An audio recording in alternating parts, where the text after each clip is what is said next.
Assalamualaikum warahmatullahi wabarakatuh. Saya Muhammad Nur Effendi dari Manajemen 4 Sore dan Sekolah Tinggi Ilmu Ekonomi Hafal Surabaya, nomor identitas mahasiswa 2018-110027. Saya akan berpresentasi tentang teknologi dan informasi sistem informasi manajemen.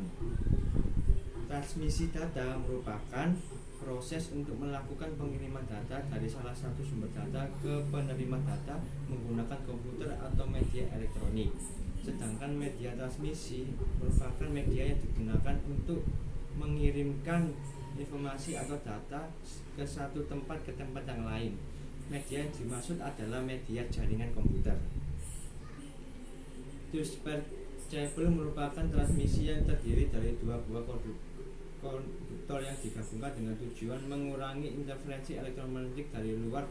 Terdapat dua macam dispatchable kabel, yaitu kabel STP dan kabel UTP. Lebih banyak digunakan karena biaya lebih murah dan mudah dalam penginstalnya.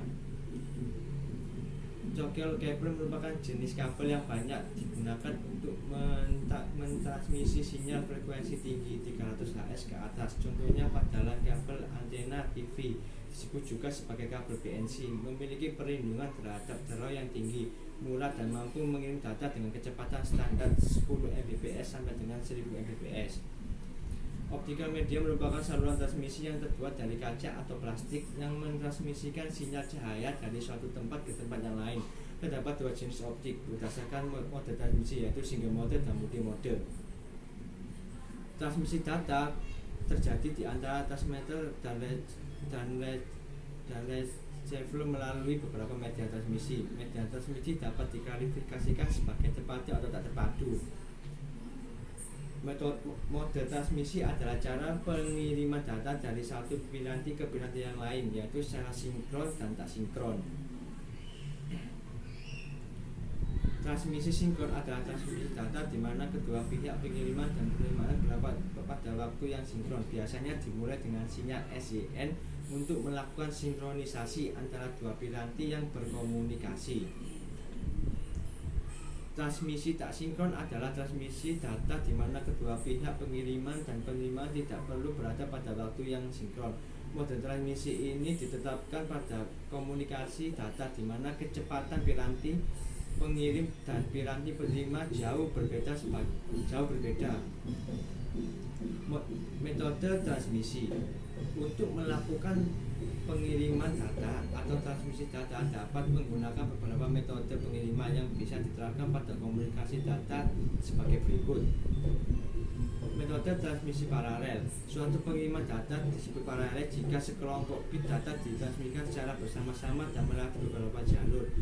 Transmisi pada metode pengiriman paralel, bit yang membentuk karakter dikirimkan secara serempak melewati sejumlah pengantar yang terpisah. Keuntungan dari transmisi paralel adalah kecepatan, tetapi transmisi paralel membutuhkan sejumlah jalur komunikasi untuk mentransmisikan aliran data. Metode transmisi serial. Suatu pengiriman data disebut serial jika bit data ditransmisikan satu demi satu melewati saluran yang sama. Keuntungan transmisi serial adalah mengurangi biaya karena hanya melakukan satu jalur transmisi. Metode transmisi sinkron. Pada transmisi sinkron, data dikirim dalam bentuk sekelompok dalam kecepatan tetap tanpa bit awal. Sedangkan metode transmisi tak sinkron, jika pada transmisi sinkron tidak memiliki bit awalan akhiran, maka transmisi tak sinkron memiliki bit. Full duplex dan hydroblok. Full duplex suatu sistem komunikasi dikatakan memiliki metode transmisi full duplex. Pada sistem komunikasi dapat mengirimkan data dalam dua arah pada waktu yang sama. Contoh telepon. Half duplex dalam mode half duplex, tiap piranti dapat mengirim dan menerima data tapi tidak pada waktu yang sama. Saat satu piranti mengirim, piranti yang lain tidak menerima, dan piranti pula sebaliknya. Contoh tab. Demikian pesan yang saya sampaikan. Assalamualaikum warahmatullahi wabarakatuh.